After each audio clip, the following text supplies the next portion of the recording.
Please stand by. Excuse me, I'm talking.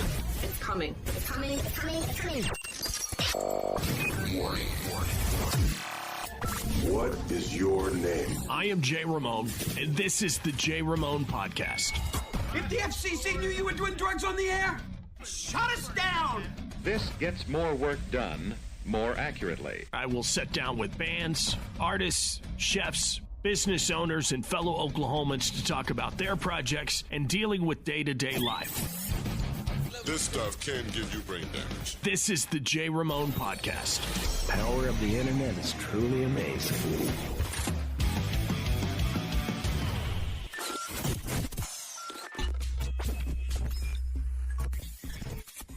This is the Jay Ramone Podcast, and we are in my office. And the last time I had a band in here, it was the Normandies, and we didn't have any of this stuff set up. So we literally just sat down in the floor and angled the camera right. And so at least this time I thought, you know what, Andy's coming up. I'll make it a little bit nicer and more hospitable. Cheers. So this is Andy Brewer. He is from the band Taddy Porter, and I've known you for, 15, 16 years now? Yeah. So the very first piece of music that I heard from Taddy Porter, you guys were in college in Stillwater at OSU. Is that correct? That's right. Yep. And the recording was actually on a cassette. Yes. Now, was that recorded on like one of those little flat like cassette recorders, or was this like a karaoke machine that you plugged in microphones to and all of that? I want to say it was one of those just 2-input Tascam, just simple, very simple to use. Novel thing. Doug knew how to do it, or we had a buddy that was like, hey, I did this for my band because, cassettes are cheap. And I was like, okay, we have no money. We're college students. I'm over here donating plasma, just so I have money to go to Taco Bueno. But, excuse me. But yeah, just like super, we just didn't have anything. So we just, rock and roll, tape. Let's do it. So, 2-track. Did you guys run everything through a mixer first and then like stereo left, right? Yes. Okay. Yep. Because from what I remember, it was obviously done live and it was on cassette. So there's audio quality constraints there. But musically, I could hear what you were going for and I could hear the potential. And the song. A lot of times it's all about the song. You could have the greatest production in the world, and if the song sucks, it's still going to suck. Yeah. It's just going to sound like a really good-sounding shitty song. Yeah, it's hard to, what do they say? Can't polish a turd. Polish a turd. But Railroad Queen was the song, and you could hear that you guys were going somewhere with this. You just hadn't had time yet. Yes. So I worked for a different radio station, and you had submitted that song for this contest that was where you got, I don't know, a whole bunch of prizes. I don't even remember what it was. Yep. I just remember you got to open some shows, and you got maybe some money or a gift card to Guitar Center or some, I can't remember exactly what. But soon after that, you guys went into the studio in Norman, Oklahoma at Bell Labs, with Trent Bell, who is a legendary engineer, musician from here in Oklahoma from the Chainsaw Kittens. So tell me about that process being a brand new band that people knew you around Stillwater. Then now all of a sudden you're getting radio play and being talked about, and you're opening up these shows for these major label bands, and you're going into a real studio like Bell Labs. So, I mean, we were very new, very, very new. Still had no idea what we were doing, per se. And so going into the whole process, I mean, I'm just like wide-eyed, bushy-tailed type of thing where I'm like, okay, what do I need to do? Or, and to be honest, it's intimidating because he has got some really, really nice gear. Yes. And there is fancy knobs on all of this gear. And the first time you go into one of these places and you see all of this, that is extremely intimidating. Yeah. I mean, I just had no idea I didn't understand the difference between, which I'm very comfortable with, is just kind of going on stage, go do it. Plug in, go. Let's go. I'm good at that. But whenever I went into the studio, I started to get nervous, and I was like, oh gosh, I know this is not how I know I can perform, but so you have to like almost like switch a little bit because we were good at doing live stuff because you get that raw aspect of the rock and roll because we wanted to be a. You guys were a really, really great band from the very first time I saw you. Like, it was very intense, high energy, and we were all just kind of like, where the fuck did this band come from out of nowhere? Yeah. Just like, kick the doors open, we're here. Yeah. We knew that there, especially inside of that genre, there weren't a lot because we were in Stillwater, right? So we had Kunik.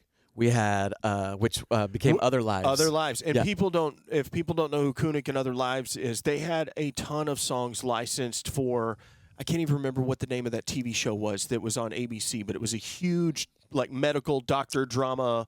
Dr. McDreamy was in it. Grey's Anatomy, was it? Grey's Anatomy. That's it. So Grey's Anatomy licensed a song from them and kind of blew them up in the indie world and all of that. But Jesse Tabish from Kunik and Other Lives, he was one of the original members in the All-American Rejects. Yes, he was.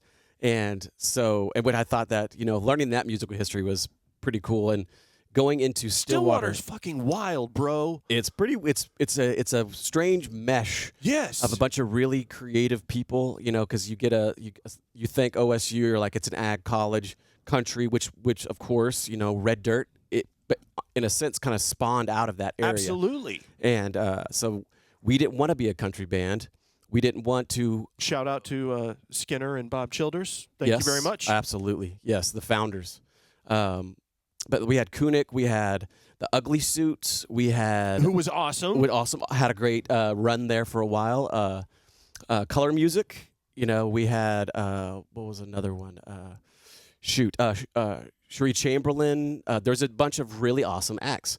What they did not have was a just straight up and down, 4 on the floor rock and roll band. It was super alty, jam band, folky, Americana.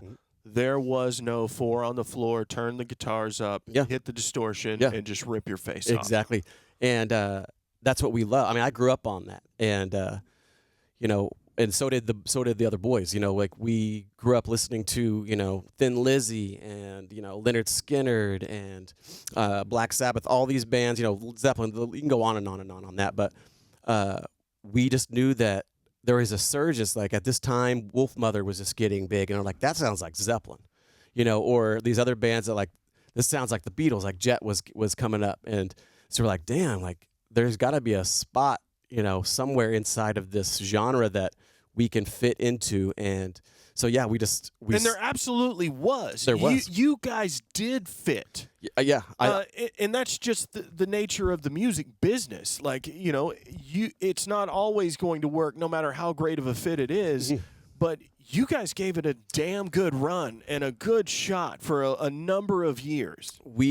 I can say that I am very thankful for the opportunities that we were given and that we got into and throughout the process because, I remember telling my parents, most of my mother that I was like, Mom, I know I'm in college right now, but we have a chance to get signed by a record label. We can manage a publishing contract, all this stuff.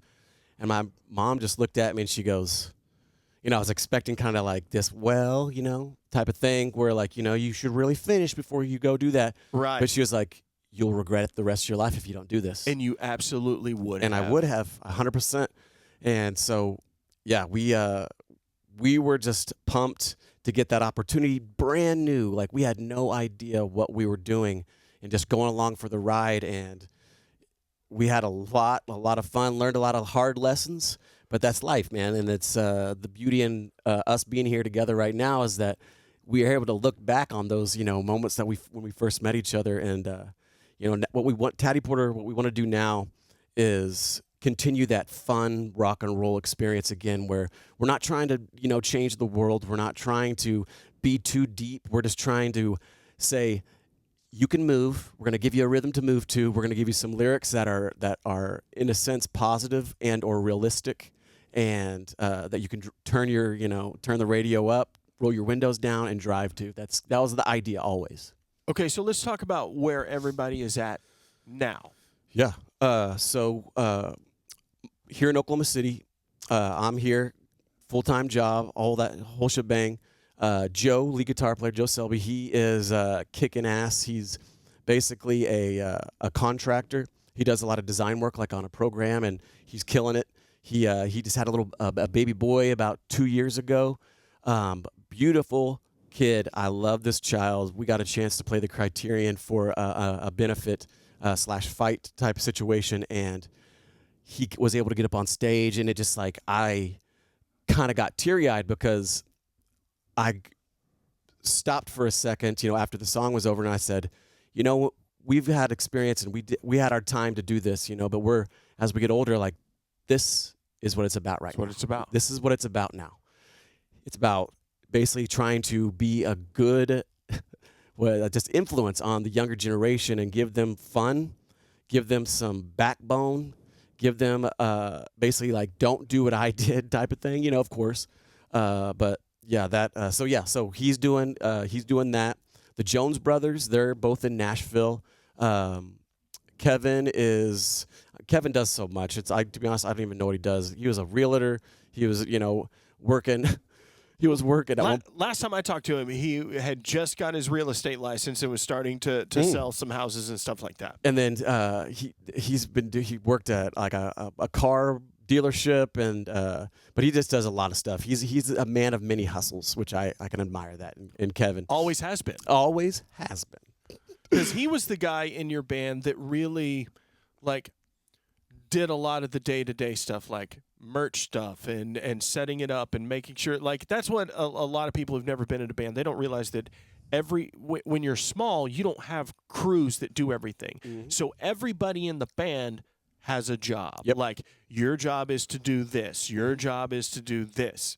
And so every time I would get to a venue early, I would see Kevin setting up the merch booth. And, Yeah, with 2 big X's on his hand because he wasn't 21 yet. And he hated it. He totally hated it. And it was always something that I did. And I look back on it, and it was kind of like cheesy in a sense, but because knowing that he had gigantic X's on his hand, if he walks up to the bar, he's not going to get a drink. So what I did, almost every show, it seemed, or at some point in time, I would say, it's Kevin's birthday today. Every place we went, I was like, it's Kevin's birthday today. And they're like, yeah, Kevin. So they'd bring him drinks. So he didn't have to go buy them. He would get them himself.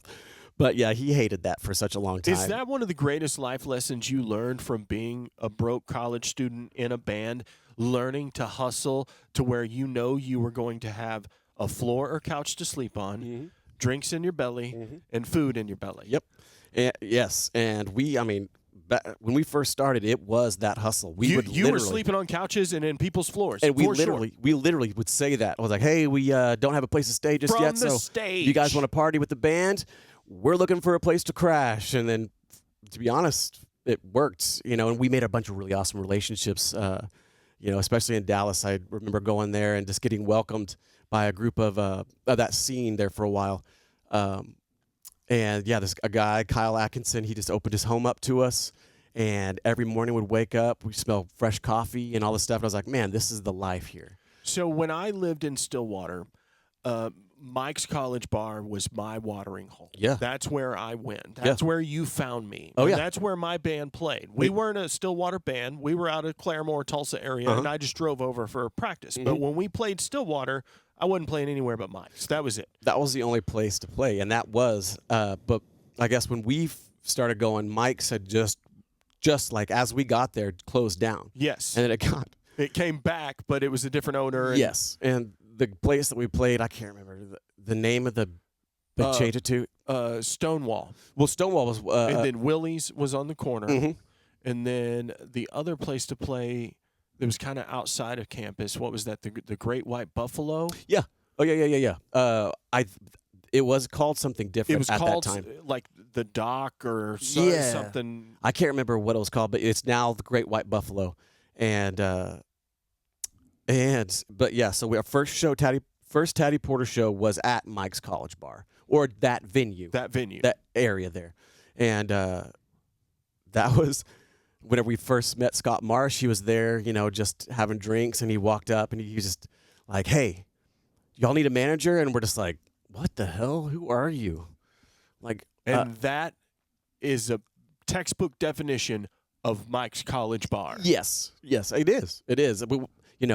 Before Taddy played there, we were having a blast watching the Hosty duo. Oh yeah, that bro. Ooh, gosh. That was just some of my most fun times were at a Hosty show because, it was a bluesy, rock and roll, groovy, funny, of course, man. The guy's a comedian. He's an actor. He was, he was in our Big Enough video that was shot at the deli in Norman. And, man, he's just an awesome dude, great musician, very humble. Okay, so before the duo, it was the trio. It was a trio. And when the trio split up and kind of went their own way, they formed a band called the Sugar Free All-Stars. What? I didn't even know that. And I would go watch the Sugar Free All-Stars at Mike's College Bar, and we would get hammered drunk. And this dude sprayed his Hammond B3 down with Rosinol and set it on fire like Jerry Lee Lewis style mid-song. And fast forward to 2023, and they're making children's music. That's what I was about to say. I was like, now they won awards for children's music. I take my kids to go watch this set of children's music, and all I can think about is shots of Rumple and this guy's Hammond on fire at Mike's College Bar, and Mike locking the door so the police doesn't and fire marshals don't come in. Yeah. Jeez, oh, how things have changed, my friend. Yeah, I mean, yeah. That's the nature of the beast there, I did not know that they... So when I lived in Stillwater, I had 2 laundromats. One right there on the same street as Mike's, and then one by Walmart. And I had... Obviously, I was at Mike's all the time, and they had lots of touring bands that came through. So a lot of those touring bands would stay at my house, and I would cook and, all that. And then the next day, or if they got there early enough, they would bring all their laundry to the laundromat, and I would let them wash their clothes for free. That's awesome. So the little things like that. Oh yes, socks, like bands like Gooding, O'Phil, like all those bands, stayed on my couch. And then there was one time that we did, myself and a couple of friends, we did a Bowling for Soup show. Oh, dope. And they needed to do laundry because it was like a Thursday night and they were on the road. So Jarrett gave me $100 and said, I know that it's almost 2. Go buy as much beer as you can. Went and bought $100 worth of beer. We went to the laundromat, opened the doors. They all did their laundry, and we just got schmammered until daylight. Oh, gosh, mammered. Except I had to stay there and work my shift the whole time. Yeah, but still basically like high on the fact that you just had a blast with these guys that are... Well, you just got a maintainer beer back behind the counter that you just go take a sip of every so often. Just to keep you steady. Keep it even keel until you can get home and go to sleep. Oh, I know that game. that game. So let's go back to Taddy Porter real fast because you guys, you did the record with Trent Bell. Then... you're starting to get some label interest because you're getting a ton of radio play in Oklahoma City, and that song is showing up on all the charts, and all of these people are going, who the F is Taddy Porter, and why are they getting 40 spins a week in Oklahoma City? Oh, yeah. So one of the publishing companies and labels that I don't know who all came to the table, but before Primary Wave ended up being who you went with, there was a show at the old Bricktown Live. And this was a show that was put together by Cody Hansen of Hinder and Craig Guthrie, who was at the time, I believe he was the tour manager for Hinder, but he was a friend of theirs and worked for the band. And Cody and Craig had a management company that they had started, and they were starting to work with bands. The band Faction from Dallas, who was signed to Roadrunner, they had just been dropped, got a new singer, and Cody and Craig were managing them. And so they had booked this show at Bricktown Live, and they were bringing in, I can't remember if they were bringing in Skid Mills or if they were bringing in... It was basically, got some gentlemen that ended up being our managers. I forget the guy's name, but he's the one who kind of discovered Saving Abel. Yes, right. And so the Faction guys actually paid to have him come in to Oklahoma City and to watch this showcase, so to speak. Yep. So Cody and Craig reach out to me, and they say, hey, we're doing this show at Bricktown Live. We're bringing this in. We're bringing in extra lights. We're bringing in extra blah, blah, blah. We need an opener. We need somebody to open this show. He said, we've already got Stone Cold Sober on the bill, who I ended up managing after that. I think I remember that. And then there was another band on the bill. I can't remember who they were. Yeah. Maybe Exit 27 or something like that. That sounds really familiar. And you guys. Yep. Or may have been Welcome to Silence or something like that. There was a whole bunch of rock bands that all kind of had a pretty big following at the time. And if I remember right, you guys opened the show. We did. Like the very first band. We did. We definitely did. And he was there to watch the show. He was there in time, saw you guys play, right, and was blown away.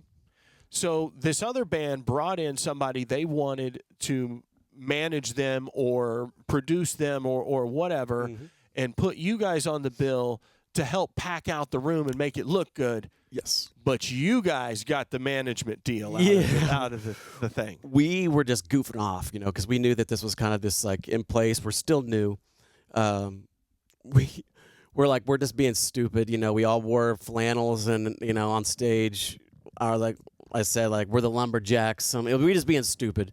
But we played our set, You guys were college kids. We were, you were having fun. Just freshly 21. I think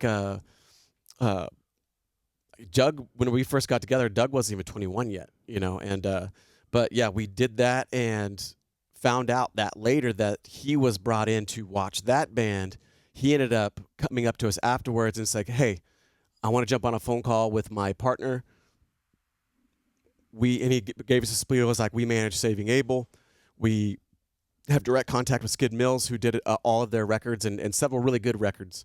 And so, yeah, I guess we stole the show. I guess that's how that ends up being. The whole thing is just wild. And the fact that I was a part of it in there and kind of connecting the dots between people, and it's going to drive me crazy until I figure out what his name is. Oh, the manager guy was Scott Frazier. Scott Frazier. That's it. Yes. Very successful. Yes. And broke a lot of bands, especially at that time. But Saving Abel was the one that put him on the map, yes, really. It did. Yes, it did. So after that, I get a call from you, and you say, hey, there's this publishing company / label that is really interested in us. And the guy is coming in from Nashville, and he wants to go to dinner with us.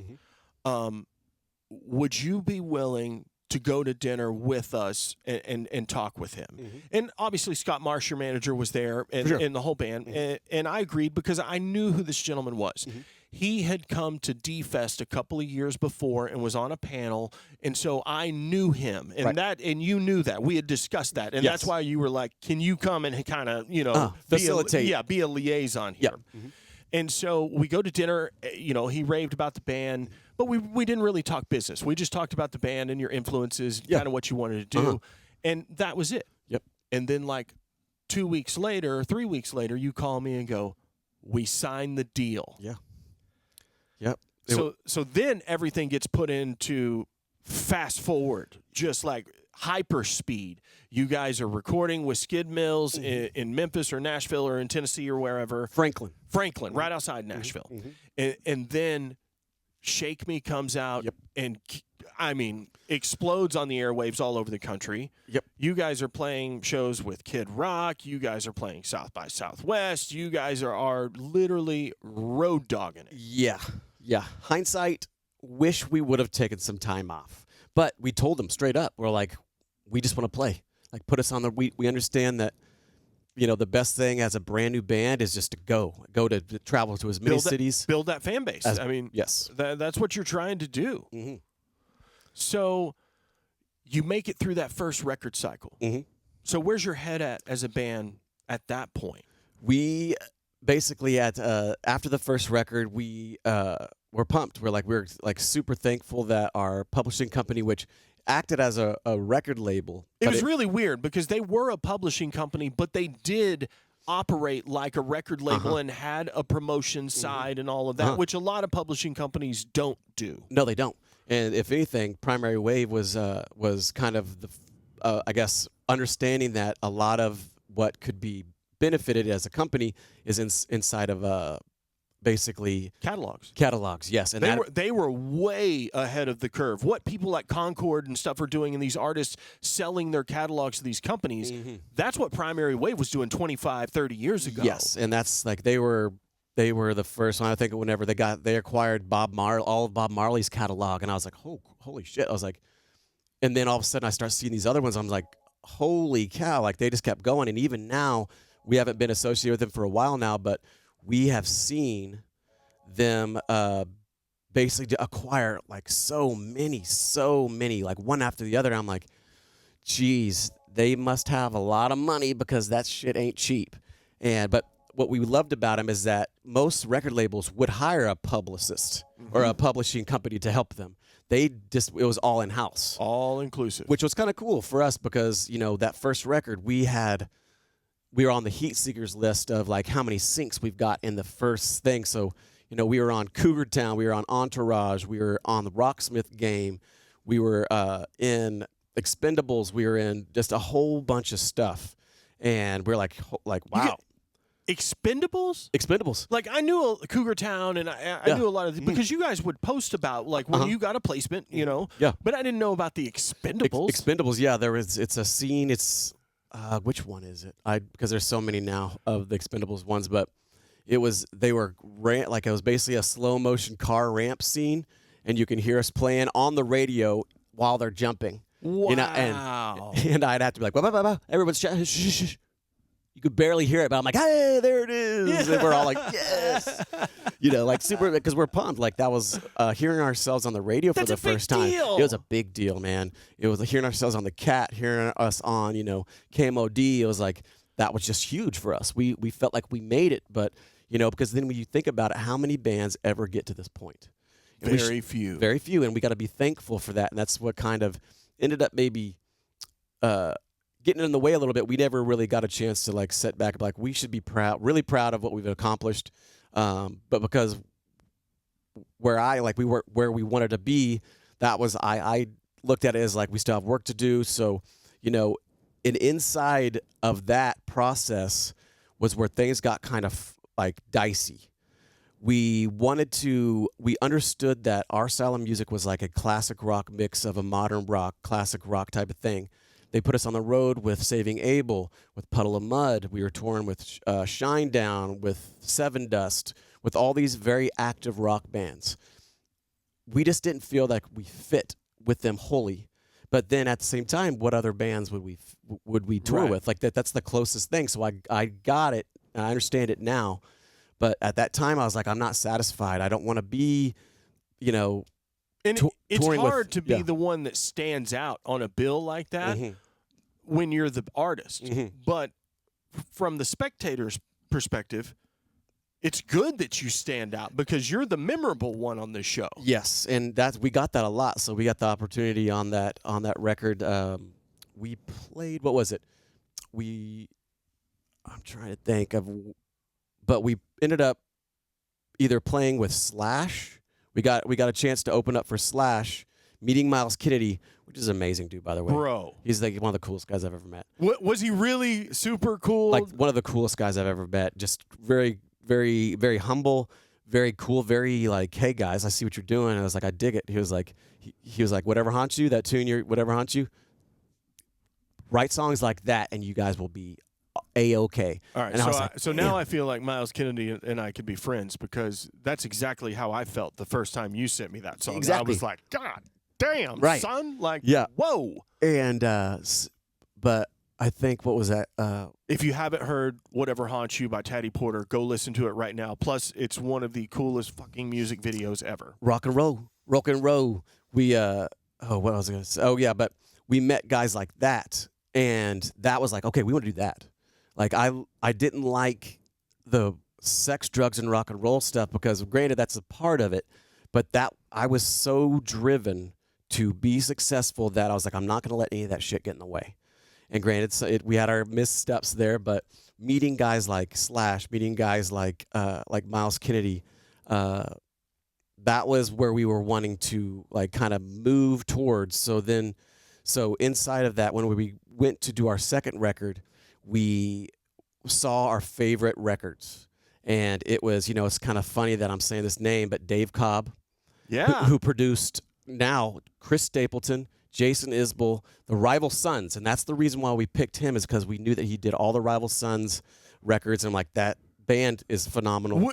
Which is exactly who you should have been with the whole time. 100%. And then we picked Mark Neal, who did that one record that got the Black Keys a Grammy or several awards. And so how could we go wrong? Getting the two best to come together. And then when we got that set up, we realized that that they had never co-produced an album before. So didn't really expect that to go down, because we're going to Nashville to Dave Cobb's studio. We did all the recording there initially with him, and then it was being taken to Mark Neal to bounce down to a very, intelligent analog system. And I forget what the name of it is, but it's basically it was special because you could actually buffer, or you could move back with the little thing and go up the tape, and you could go back, cut it, and then go from there, and then print over that. So it was very analog, but still futuristic or something. The technology was better. Well, what ended up happening is that the sound that we got with Dave was rock and roll. And then when we went to Mark, he basically he did this through this process, and he kind of took some things out and was trying to add stuff in, and we had extended all of the time that we had, it seemed, so we weren't 100%, we weren't pleased with what the outcome had come from, and so we're okay, we need more time. Well, Mark needed a little extra money, and it's what it seemed like to me. After it was all said and done, he goes, sometimes you just got to drink the Kool-Aid. And I was like, what the fuck did you just say to me? I was like, this is my livelihood. This is my career. This is all the stuff. And he was like, well, sorry, guys, if I'm not getting paid, this is the product you're getting. And I'm like, held hostage in a sense. It was that's how it went down. He knows y'all are from Stillwater, right? Yeah. That's how you get your ass whooped, in Yes. Oklahoma. Yes. And now we don't care who you are. No. That don't matter to us. And it was one of those things where I was like, oh man, I was like, is this it? Is this it? And the nature of the beast is. Which hand does he use most on them faders? Because that's the one getting the hammer. Yeah, that's the one. Yes, exactly. But and it was and he's a pleasant. He ended up working with J.D. McPherson on one of his records and two, which they also had the same things to say about him. But anyways, he's not going to see this. It's all great. Well, dude, he ain't going to be welcome to come across these borders if you're messing with J.D. and Taddy. Yes, and we ended up opening up for J.D. at some thing in Bricktown some years back. Who's literally one of the nicest dudes in the world. Yes, super, super easygoing. And for him to get under his skin is you must have did it. You must have did it. And so that's what ended up happening on our second record. And I can tell you, man, it was it kind of took everything out of me. I felt defeated. I felt like I was this is it. And is that part of why it took a while for you guys to get the creative juices going for the third record? 100%. And for Big Wheel? Yep. The idea was after that, we're like, okay, well, let's do it. We're not done. We still got a bunch of fire and life in us. And so we did our own GoFundMe page, and then we put out Big Wheel, and we wanted to basically, minus Stay Golden, we wanted to, that Big Wheel was supposed to be next. And then there. We wanted to have almost a different kind of change of tone in a sense. But, and you did. Yes. And I loved it. I thought the vibe of Big Wheel was a natural progression. I didn't feel like you guys mailed it in and made the same record that trying to follow a formula to kind of grasp onto straws. True. You guys put your nuts out there and said, we're artists. We're going to make a real record that we want to make, and if it works, it works. If it doesn't, it doesn't. But we made what we wanted to. Yep. And that's what we said to each other. We're we're not going to let anybody tell us what they think we should be doing. It's it's all us. And so if we're not pleased with it, then we change it. And if that's that way we wanted to view it. And why is it record producers think they're the end all be all, or labels think they're the end all be all? Man, like, let the artist make the art. Yeah, whenever it comes down to hindsight's 2020 in that whole situation, they were able to pick our singles. But you do kind of have to drink the Kool-Aid a little bit if you want their help. True. Because then they'll just stop caring and stop doing anything to help you and just go, fuck you, you know? And that's kind of what we got. So we told them, and that being said, we're new. So I was like, y'all are the professionals. I've been doing this for a year and a half or two. I've been touring for a year. I don't know this business. You have Bob Marley. You've got all these things. You've got all this stuff. You've got CeeLo on the roster. You've got all these big artists. I trust you to do this. And, hindsight, wish we would have. Do it the right way. Yes. They did it the right way with going about the process of going to radio and going to all these things. They did that the right way. But when it came to what they thought was going to be the hits, New Shake Me was great. Solid. First single, great. Easy choice right out the gate. And then our second one was Big Enough, which we also liked, but I wanted Whatever Haunts You. And then whenever it comes down to the whole ballad thing, we had Long Slow Drag and In the Morning. And they wanted Long Slow Drag. I wanted In the Morning. And it's a funny story, man. It was, I don't know if this is okay to say, but Clear Channel. Basically, it was another big radio, whatever, conglomerate type of thing. And we were talking to like the head of that somewhere in the United States. He said to me straight up, he goes, brother, he's like, I'm not going to play Long Slow Drag. I'm not. He was like, if you were to come to me with In the Morning, I'll play that. I'll play that all day. I'll play it on all of our stations all day. And your label just ignored it. Just ignored it. And I was like, I don't understand. But they were just so dead set on this. And cool. So you don't want to release it as a single. That's fine. Releases it a single to them. Yes, exactly. Yeah. And I don't know why they didn't do that. It's because all of their push was on that song. But, so that's how that happened. That being said, side note, there's I don't know. You do. I imagine you do. But like after a certain amount of years, you get to claim that back. After 7 years, yes, you can take that and remaster it. And now it's yours now. Mm-hmm. We're doing that. My man. We're doing that because that first album didn't touch. I got people from the UK and like other parts of the world that are like, hey, I'm looking for your songs on all these things, and they're not here. And I'm like, why didn't they release this internationally? And so our idea with all this stuff that we got going on, vinyl.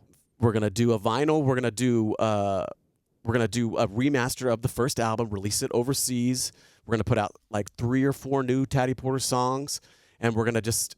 Because we're older now, so we can't go on tour. Granted, of course, Kevin is in my ear going, dude, we can do this. And I'm like, I appreciate you, Kevin, for being so awesome. But you don't have to kill yourself on the road like that anymore. Nope. You don't have to. Yep. And we're not going to. He said we played a festival in Weston, Colorado called Caveman Festival. And which is cool. It's a rad festival. It was really cool but we were the oddball out because it's Americana folk and then some like Southern rock. So we were like in the touch of that Southern rock. So we opened up on this one stage. It was kind of perfect where everyone was there waiting to go to the big stage, but there's a smaller stage that everyone just went to, and they saw us play, and we had a great time. We killed it, and basically the people that own the Monument Park, they own the place, and like all this stuff. They're like, "Hey, do you guys want to come back next year and like be on the big stage?" And we're like, "It's a rhetorical question, right?" So because like the answer is yes, and so like that happened. All this stuff starts to happen, and it gave us some life. Canon got a hold of us for this show we got coming up next Friday, or I guess whenever this goes on, it'll be this Friday. It'll be this Friday. This Friday, yeah. And we're like, dang, I was like, this happened when we first started. Like the pieces just start being placed perfectly for us, and we're like, wow. But you don't question that; you just roll with it. You just roll with it. And so that's what we're doing, man. We're gonna use this as a stepping stone to continue to do what we want to do and make some fun music. Some just something that we enjoy doing, because all work and no play makes Andy a very dull boy. I need this shit. I need rock and I need something. I don't have to be banging my head. I don't have to be pounded beers, but what I do need is to get that out of me. And I need to like let that flame or whatever you want to call that energy boil again like it once did. And it gives me life. And I know that, on stage is a different me. But when I come on stage, I'm like, okay, here we go. And people would say like, wow, you're really different off stage than on stage. And I was like, yeah, because it's like you go and you're a character. That's your release. Yes. And I love doing that. And I find myself when I don't get to do that, I don't have a way to basically that exhaust. I need to get that out. Punk rock music was about extinguishing the angst of what's in you. And that's what it was for me, is like I need to burn this up or it's going to end up like being displaced aggression somewhere, something like that. So this whole process of us doing this is going to be stepping stones. We're doing it again.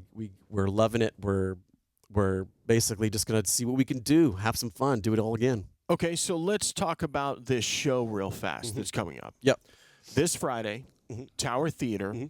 You guys had played a show at the Criterion, a couple of months ago. Yep. That was a fight night deal, and it was a benefit for my really great friends who I introduced you guys to. Yes. Rick and Patty Horton with CancerSucks.com. Yep. Cancer Sucks was there, and it was a benefit for them. So I was happy to see you guys a part of that, as well as reuniting with Rick and Patty again. Yes.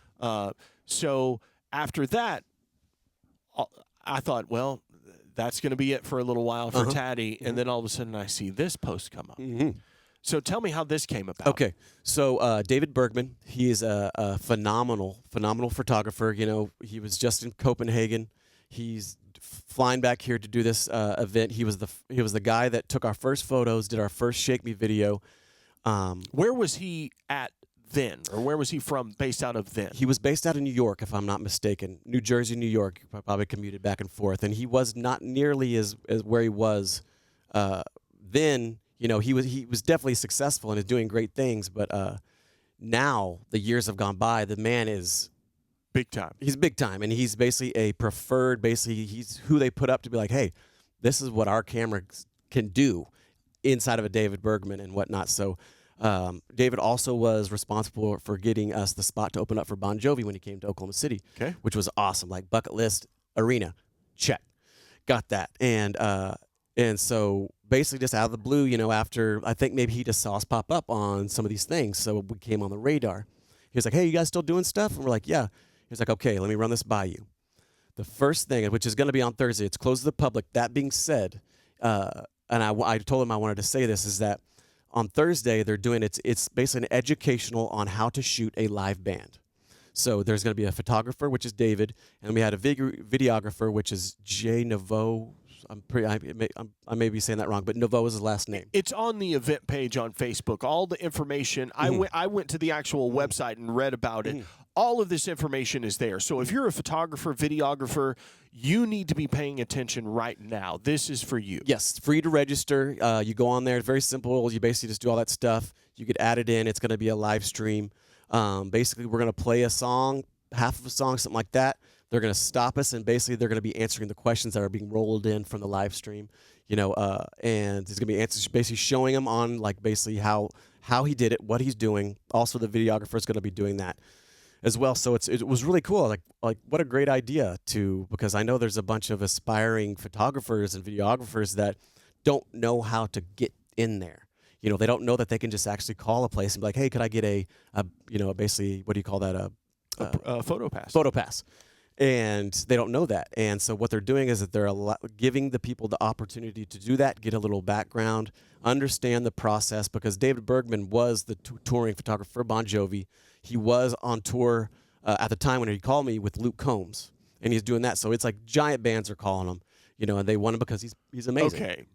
That's the funniest thing ever that you say that, because you didn't mention that before. No. But do you realize that you and I reconnected after, 7-8 years of not seeing each other, talking to each other?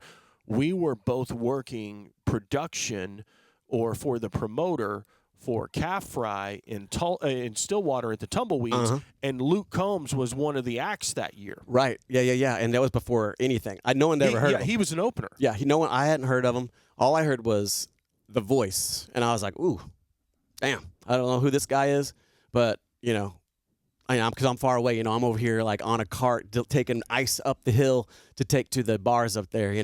But like as a musician, we did that for extra money. Now, the musician, you hear that come on, and you just kind of like stop, and you kind of go, you turn your head over there to the stage, and you're like, all you see is this very sturdy looking man up there, and I was like, damn, that's a. You can be honest. He's one of the ugliest dudes I've ever seen in my life. Beauty is in the eye of the beholder. But Jay. when he opens that mouth and starts singing, man, goosebumps, dude, he can bring the house down. Yes. He's where he's at now, for good reason. So I just found that coincidence funny that you mentioned that. Yeah, and he's on tour with them. Gave me the call. I was like, what a cool idea. What a very cool idea, and for us to be a part of it is we love that. Talking about Joe's son is like, the idea is that whenever you reach once you go over that bell curve and you're on that, coming down over here, you realize it's not about you anymore. It's about what you can do to help inspire a younger generation, or maybe someone that just hasn't experienced something like this before. So that was the idea. I was like, of course, this is what we want to do. We want to help new people come up and do great things. And that's happening Thursday. It's closed to the public, but it's free to register, and you would be live streaming online. And then basically they let me know that I guess somebody dropped out that Friday, and they were like, hey, you want to play a show? And we're like, yeah, man, absolutely. The guys are going to be here. Literally, Doug was like, hey, ask them if we can play a show, or we can find a show. And all of a sudden I was like, wow, this is perfect. This is perfect right here. So the cool thing about it is that $10 to get in, all the proceeds go to the Homeless Alliance. It's Josh Salih's going to open up. We felt like, to have a change of genre would be cool because, you get you go see a rock show, they're all the same genre in the most part, so you're getting the same kind of feel. We wanted to change that up a little bit. Different genre. We think it would be something cool to see. Well, Josh was pretty big around the same time that you guys were exploding. Mm-hmm. So I didn't think it was strange when I saw the poster. I just thought, oh, they're from the same kind of time period and must know each other, or like, hey, let's do this. Yes. And, it's funny you say that. I would see him around because I love all genres, like no matter what it is. I've been playing, more what seems to be would be more like classical Latin style. I got a classical guitar, I got a ukulele, and just playing around. So I love all genres. Worked with him, did some sample stuff. Basically, I'm doing these big vocals, and he's. I'll send it to you. Yes, please. It's pretty cool. I got a hold of him. I was like, hey man, dig through one of your hard drives and see if you can't find it. I was like, okay. I was like, I'm gonna try to find it, but I'll send it to you. But that happened. I was like, wow, what a cool little situation that we can put across, and be able to play a show. That is once we started going on that whole. How do we help? Let's do something. It was just one after another. It's like, okay, let's do this. Well, and so we are the experience alone inside of this, because David knows that we take direction well, because that's how it was. It's like, hey guys, let's even though I know that there's nobody here in the theater at the moment, let's take some photos like you're playing. So the idea is he knows that. Whenever you're shooting the Shake Me video, he knows that we take direction. He knows that we have an existing relationship with him. We love the guy. He's a killer photographer, amongst a killer person just in general. And so it started going about. I was like, let's just do something good. That's all we want to do, because I'm sitting on 1,000 of these. I was like, I'm killing two birds with one stone here, giving away free music. People that are interested in it, they're gonna get it, and I'm making some space in my garage. People have no idea how much space, physical medium, when you're in a band, your merch, your records, all this stuff, it takes up so much space. It really does, especially these shirts, and those were the old shirts, but you hold on to them because you never know. The old records, old vinyls, old CDs, that stuff, all the stuff, all these scrim things that we would put on your amp just tell people you go to BFE. West Virginia, and they're like, "Who are y'all?" Even though I said it 3 times already, they come up to me and ask that. So I was like, "We'll just put it on the amps. Maybe they'll catch it." They still didn't, but like we just have a shitload of all that stuff, and it just sits there. Old gear, old, like stuff that we plan on. Like, well, we'll figure something out for this later. It's still there. Well, I'm excited you guys are doing this, and I'm excited that you're getting the rights back to your music and putting it back out there for people to hear and have. You've had an amazing career, and you continue to do so. We are. It's like never say die type of thing. And we're not like I guess we never really planned on to get famous. Rich and famous was never really what we just wanted to be able to pay our bills. Like most people do. Just want to be able to take care of, what you need. And that's the way we look at it too. But now that the way that we look at it is that we just want to have fun, and we want to, explain that we're thankful to be given this opportunity. My wife said to her brother and her mom, they were eating, and I was working at the time, and they're like, they don't understand how I'm able to go just kind of like just do that. But I've been doing it for so long. It's second nature to me to go up there and, there's people here like, well, you do get nervous still? I'm like, well, yeah, of course. Of course I get nervous. But once that first lick that Joe plays, it's like, boom, all right, let's go. Yeah. Kick the teeth in, as my dad always like, whenever you get up there, just go and kick them. And I was like, metaphorically speaking. Don't do that. You don't want to be like Josh Homme. That was bad. That's it. That's it. Oh, okay. But still great. I love the band. Thank you so much for coming up and being a part of the podcast and the local talent show and all the years of friendship and great music, man. We're back. Jay, we're back. We're back. You're the man. And let me just say as well, I'm thankful. You said thank you to me, but dude, I'm thankful for you. And I want you to know that. I'm just grateful to be a fly on the wall, and get to do it. Yes. Well, Well, the thanks is, I know, just like whenever you do what we've done, that what kept us away was like, people forget about you, and that kind of like, like nobody wants to hear us fucking do anything. We're old guys now. Who gives a shit? But whenever I'm able to make a phone call and holler at you, and you're like, hell yeah, come on. And I'm like, that was like, dang. I was like, yeah, my brother, I got my brother Jay, and then. We're talking to other people. They're like, oh, we didn't know you were playing anymore. I'm like, is this what I've been in my head about this entire time? Like, no one forgot about you. You've been doubting yourself a little bit too much. You need to get over that. Just do it. Have fun. Don't overanalyze it. Have fun, man. That's what music's supposed to be. It's supposed to be. It's supposed to be. My 6-year-old's taking piano lessons. My 10-year-old's in guitar lessons. I saw that guitar, by the way. Dope. Is it orange? Yeah, bro. Dope. And that's like, what a great first go. That's a shredder. Yeah, it's bro. a shredder, dude. And it is so funny. He's taking lessons. He goes to School of Rock, and so I showed up to go through the tour. We toured like 3 or 4 different places to do lessons, and I let him. I said, "You're going to pick where you want to do this," because he said he wanted to take guitar lessons. Yeah. So I explained, we're going to go to 3 or 4 places. Ask some questions, see what you like. If there's some place that you prefer, say, Dad, I really like this. This is where I want to go. Yeah. So we did that. They didn't know me. They don't know that I work for the Cat. I wasn't wearing any gear. I went in as Dad. Yeah. And so really tall dad. Yeah. Really tall dad.